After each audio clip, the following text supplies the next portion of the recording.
Subscribe करें हमारे अपने यूट्यूब चैनल एग्जाम हैप्पी को और प्रेस करें बेल आइकन, जिससे आपको हमारे चैनल से जुड़े अपडेट सबसे पहले मिल जय सके। हिंद। नमस्कार दोस्तों, स्वागत है आपको अपने चैनल एग्जाम हैप्पी में। दोस्तों, आज मैं आपके लिए यहाँ पर बिहार पुलिस फायरमैन के यहाँ पर मैथ का टॉप इंपोर्टेंट क्वेश्चन लेकर के आपके बीच उपस्थित हूँ, जो लगभग एग्जाम में आया हुआ है। आपके फायरमैन का एग्जाम जो है वो मैट्रिक बेसिस का है, इसलिए आपको जो है यहाँ मैट्रिक स्तर के सारे प्रश्न पूछे जाएंगे। तो आप फायरमैन का एग्जाम देने के पहले एक बार मैट्रिक स्तर के सारे प्रश्नों को, इंपोर्टेंट क्वेश्चन को एक बार अवश्य देख लेंगे। तो मैं आपके लिए इस वीडियो में वैसा ही इंपोर्टेंट क्वेश्चन लेकर के उपस्थित हूँ जो आपके की अब तक मैट्रिक स्तर से चाहे वो किसी भी एग्जाम में पूछे हुए प्रश्न। तो आप वीडियो के अंत तक जुड़े हुए रहिएगा। इससे मैथ के प्रश्नों को आप बहुत ही हल्की और बारीकी तरह से इसको बना पाइएगा, जिससे कि आपके मैथ्स में अच्छे स्कोर हो सके। तो आइए देखिए क्या कुछ प्रश्न आपके लिए हम लेकर के आपके बीच उपस्थित है। तो देखिएगा, पहला प्रश्न है यहाँ पे आपका एक प्रश्न आया हुआ। तो देखिए आप यहाँ प्रश्न हम लिख दे रहे हैं। एक घन, ठीक है, एक घन का आयतन, एक घन का आयतन 125 सेंटीमीटर क्यूब है। ठीक है, घन का आयतन कितना है? 125 सेंटीमीटर क्यूब है। तो उस घन की भुजा का मान कितना है? उस घन की भुजा का मान कितना है, ये पूछा गया। तो देखिए प्रश्न आपका आया हुआ, उस घन की भुजा का मान कितना है। तो चलिए इसको बनाते हैं। और इसमें देखिए ऑप्शन क्या आपका है, ठीक है, इसमें आप देखिएगा, इसमें ऑप्शन आपका क्या दिया हुआ है, ये आपको यहाँ पे देख लेना। तो देखिए इसमें ऑप्शन आपको दिया हुआ था 5 सेंटीमीटर, दूसरा दिया हुआ था 6 सेंटीमीटर, तीसरा दिया हुआ था 7 सेंटीमीटर और चौथा दिया हुआ था 8 सेंटीमीटर। आपको बताना है कि इसमें से इसका आंसर कौन होगा, पहला होगा, दूसरा होगा, तीसरा होगा या चौथा होगा। देखिए आप इसको बनाइएगा फ्रेंड। सबसे पहले आपको जैसे ही एग्जाम देना बिहार पुलिस फायरमैन का, आप लगभग सब चैप्टर के जो यहाँ पे फॉर्मुलेट होते हैं उसको आप याद कर लीजिएगा, ठीक है, क्योंकि फार्मूला और बेसिक कंसेप्ट क्लियर नहीं है तो आपके क्वेश्चन ज्यादा सोल्व अच्छे नहीं हो पाएंगे और सटीक नहीं हो पाएंगे। तो आप जरूर ही फार्मूला को याद कर लीजिएगा। अब देखिए यहाँ पे, तो आपको जो दिया हुआ है उसी से सारा चीज निकलता है। तो हमें इतना ही चीज दिया हुआ है। क्या दिया हुआ है? घन का आयतन 125 सेंटीमीटर क्यूब, ठीक है। तो चलिए हम सोल्व करते हैं। देखिए घन का आयतन दिया हुआ है, ठीक है, कितना दिया हुआ है? 125 सेंटीमीटर क्यूब, यही दिया हुआ है ना। अब देखिए घन का आयतन का फार्मूला क्या होता है, तो जिधर घन का आयतन लिखा हुआ है वहीं पे फार्मूला लिख दीजिए, ठीक है। तो घन का आयतन बराबर होता है भुजा का क्यूब। क्या होता है? भुजा का क्यूब। अब 125 देखिएगा, तो 125 हो गया फ्रेंड्स, 125। अब देखिए तो भुजा बराबर क्या हो जाएगा? भुजा बराबर क्या हो जाएगा? देखिए क्यू होता है ना, तो इस तरह से यहाँ पे क्यू दीजिएगा, क्यू 125, यानी 125 का अब आप क्या निकाल लीजिएगा? देखिए क्यू था तो ये क्यू यहाँ आ जाता, अगर यहाँ स्क्वायर रहता तो ये स्क्वायर स्क्वायर रहता तो ये वर्गमूल निकलता। ये क्यू था इसलिए इसका क्या निकालिएगा आप? घनमूल निकालिएगा। तो 125 को आप तोड़ दीजिए। तो घनमूल कैसे निकालते? इसको तोड़ देंगे आप। 5 से कितने बार जाएगा? 25 बार। और 5 से कितने बार जाएगा? 5 बार। यानी अंडर रूट क्यू 125 क्यू, और 125 को आप लिख सकते हैं 5 गुने 5 गुने 5। तो देखिए यहाँ पे अगर 3 है तो ये 3 गो घर में समान संख्या रहेगी तो वो बाहर निकल जाएगा, 2 गो रहेगा तो नहीं निकलेगा। अगर यहाँ 2 रहेगा तो हमें 2 के लिए 1 निकाल सकते हैं, लेकिन यहाँ 3 है तो 3 के लिए 1 बाहर निकालेंगे। यानी ये 3 है यहाँ पर पावर, तो अब ये 5 जो है 3 गो है इसलिए 1 5 बाहर निकलेगा। और सेंटीमीटर क्यू था तो देखिए सेंटीमीटर भी यहाँ पे क्यू का मतलब 3 गो है, तो ये तीनों सेंटीमीटर के लिए 1 सेंटीमीटर बाहर निकला। यानी आंसर क्या हो जाएगा इसका? 5 सेंटीमीटर। और यही आपका क्या हो जाएगा? आंसर। तो इस तरह से यहाँ पे देखिए घन का आयतन दिया हुआ था, तो इस तरह से आप भुजा को यहाँ पे निकाल लेंगे, ठीक है। चलिए अब नेक्स्ट प्रश्न देखते हैं क्या आपका आया हुआ था। प्रश्न देखिए बहुत ही आपको बेसिक कंसेप्ट से जुड़ा हुआ, ठीक है, ज्यादा भारी प्रश्न नहीं आ रहे हैं, लेकिन बेसिक कंसेप्ट आपका यदि क्लियर है तो ही आप बना सकते हैं, नहीं तो सभी को इसको नहीं बना सकते हैं, ठीक है। आइए देखिए यहाँ पे एक प्रश्न आया था। क्या प्रश्न आया हुआ था? देखिए प्रश्न आया था 9 sine square theta plus 9 cos square theta equal to what. यहाँ पर इस तरह से दिया हुआ था, ठीक है। और इसके नीचे जो है 4 ऑप्शन दे दिया गया था। यहाँ देखिए दिया हुआ था 1, दूसरा का था 2, तीसरा का था 8 और चौथा का था 9। अब आपको बताना है कि इसमें से इसका आंसर क्या होगा। 9 sine square theta plus 9 cos square theta equal to क्या होगा, ये आपको बतलाना था। तो देखिए आप सबसे पहले एक चीज जान जाइए फ्रेंड्स, यहाँ पे 1 रुपए का फॉर्मूला है, त्रिकोणमिति का ही प्रश्न, ठीक है, किसका? त्रिकोणमिति का प्रश्न है। तो देखिए फॉर्मूला आप याद रखे होंगे अगर आप पढ़े होंगे 10th में, तो sine square theta plus cos square theta equal to कितने होते हैं 1 होते हैं। sin square theta plus cos square theta equal to कितने होते हैं 1। तो 1 वाला और एक फार्मूला है जो कि हमने आपको जैसे जैसे वीडियो आवश्यकता पड़ेगा मैं बताते जाता हूं आपको।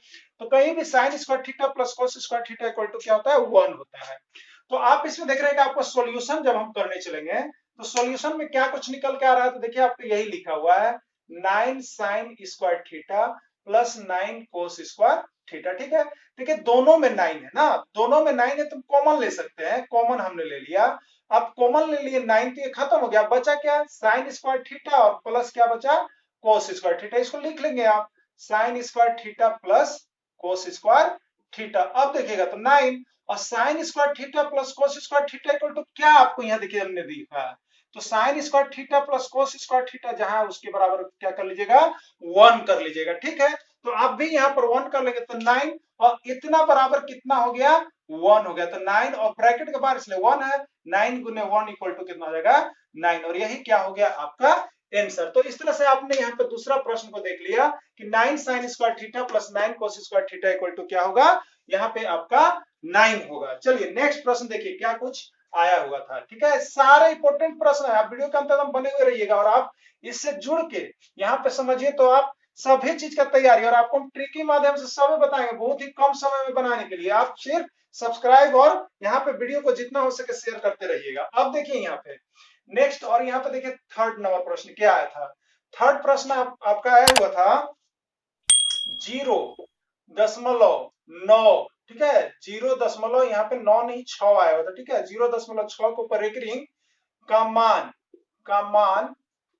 भिन्न में क्या होगा, का मान भिन्न में क्या होगा, देखिए प्रश्न आया हुआ है। ठीक है, का मान भिन्न में क्या होगा, यहाँ पे देखिए आपको 6 ऑप्शन दे देगा। ठीक है, यहाँ पे 4 का ऑप्शन दिया हुआ है। ठीक है, क्या दिया हुआ था, तो पहला का था देखिए 2/4, दूसरा का था यहाँ पे 6/4, तीसरा का था आपका यहाँ पे आपका हो जाएगा यहाँ पे हो जाएगा 6/9 और चौथा यहाँ पे था 4/5। तो आपको बताना है कि इसमें से कौन सा ऑप्शन सही था, यानी 0.6 के ऊपर रेकरिंग है तो उसका मान क्या होगा। तो एक चीज आप जान जाइए फ्रेंड्स, देखिए रेकरिंग वाले प्रश्नों को आप जरूर बना लीजिएगा क्योंकि ऐसा प्रश्न आपके लगभग हर कॉम्पिटिटिव एग्जाम में आते ही आते हैं। ठीक है, तो अब देखिए इसके लिए हम क्या करते हैं, 0.6 के ऊपर रेकरिंग है, आप क्या कीजिएगा देखिए दशमलव के इधर वाले 0 रहेंगे तो उधर छोड़ दिएगा। ठीक है, आप 6 लिखिएगा और बट्टा में क्या कर दिएगा जितने अंक के ऊपर रेकरिंग है, अगर एक अंक है तो एक 9 उतारिएगा, 2 अंक था 2 9 उतारिएगा, तो यहाँ एक अंक सिर्फ 6 के ऊपर रेकरिंग इसलिए नीचे क्या उतारिएगा 9, तो 6/9 यही आपका क्या हो जाएगा आंसर हो जाएगा। तो देखिए इसमें कहां पर 6/9 दिया हुआ है, ये तीसरा ऑप्शन में आपका जो है कितना दिया हुआ, तो 6/9 दिया हुआ। और इसका वीडियो आप देखना है तो अभी हमने इसके पहले बिहार पुलिस फायरमैन में इस तरह का वीडियो का लॉन्ग क्लास भी बना दिया है जिसको आप देख सकते हैं। यहाँ पर आपके लिए हम टॉप इंपोर्टेंट क्वेश्चन लेकर के आ रहे हैं जो अब तक आए हुए प्रश्न है या प्रीवियस ईयर कर लीजिए, तो इसलिए आप इसको क्या कीजिएगा इस तरह से हल करते चलेगा और इस तरह के प्रश्नों को आप सेट बनाते रहिए क्योंकि इस तरह के प्रश्न आपके आते ही आते हैं। चलिए नेक्स्ट प्रश्न देख लेते हैं क्या कुछ आया हुआ था। देखिए यहाँ पे अगला प्रश्न आपका आया हुआ था, देखिए यहाँ पे प्रश्न आया हुआ था, यह एक त्रिभुज की भुजाएं 3 सेंटीमीटर 4 सेंटीमीटर और 5 सेंटीमीटर है, तो यह त्रिभुज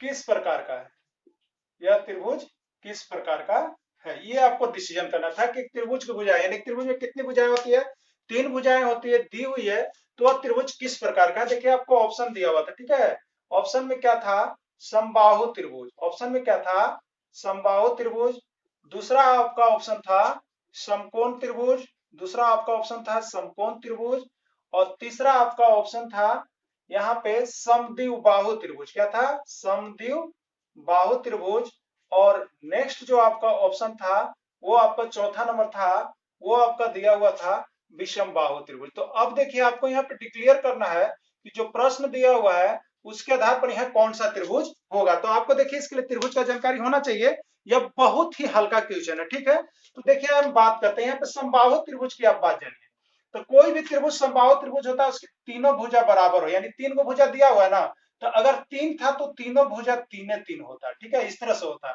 तो ये कौन सा त्रिभुज हो जाता है? समबाहु त्रिभुज। तो देखिए यहाँ पे सब भुजा अलग अलग, इसलिए समबाहु त्रिभुज नहीं है। ठीक है, अब देखिए दूसर का, यहाँ पे दूसर का दर है कि समकोण त्रिभुज। तो समकोण त्रिभुज आप चेक कर लीजिए, समकोण त्रिभुज।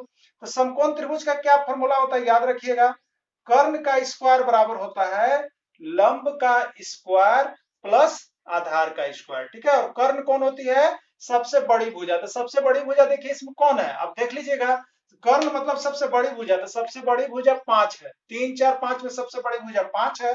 तो 5 का स्क्वायर बराबर लंब देखिए कितना है, यहाँ पे अगर 3 का स्क्वायर और इसको कर लीजिएगा 4 का स्क्वायर। ठीक, 5 का स्क्वायर होता है 25, 3 का स्क्वायर 9 और 4 का स्क्वायर 16। ठीक है, तो आप देख रहे हैं 25 बराबर क्या आ गया, 25। तो यदि ये दोनों बराबर हो जाता है तो यह कौन सा त्रिभुज होता है? समकोण त्रिभुज होता है। यानी अभी के आधार पर देखेंगे तो ये मेरा ऑप्शन सही है। ये मेरा ऑप्शन क्या है? सही है कि ये जो भुजा दिया गया है इसके आधार पर ये किस त्रिभुज की श्रेणी में जा रहा है? समकोण त्रिभुज की। अब देखिएगा समद्विबाहु, समद्विबाहु के लिए क्या होगा कि दो को भुजा कम से कम बराबर होना चाहिए। तो देखिए 3 4 और 5 था, अगर ये 4 4 और 5 रहता तो ये दो को भुजा बराबर हो जाता।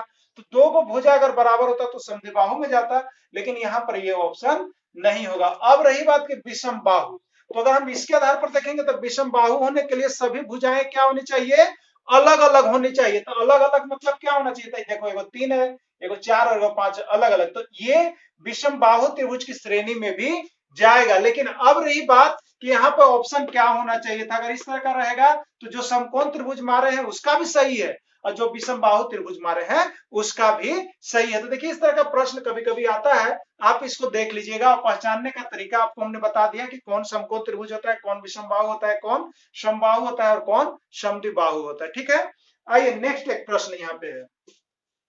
अगला प्रश्न आपका आ रहा है, देखिए इस तरह का प्रश्न निकल के आपका आया हुआ था, जो चौथा नंबर प्रश्न है, टॉप इंपोर्टेंट क्वेश्चन है। क्या दिया हुआ था आपको यहाँ पे देखिएगा, देखिए दिया हुआ है आपका 4 नंबर क्वेश्चन जो है वो दिया हुआ था x का पावर m।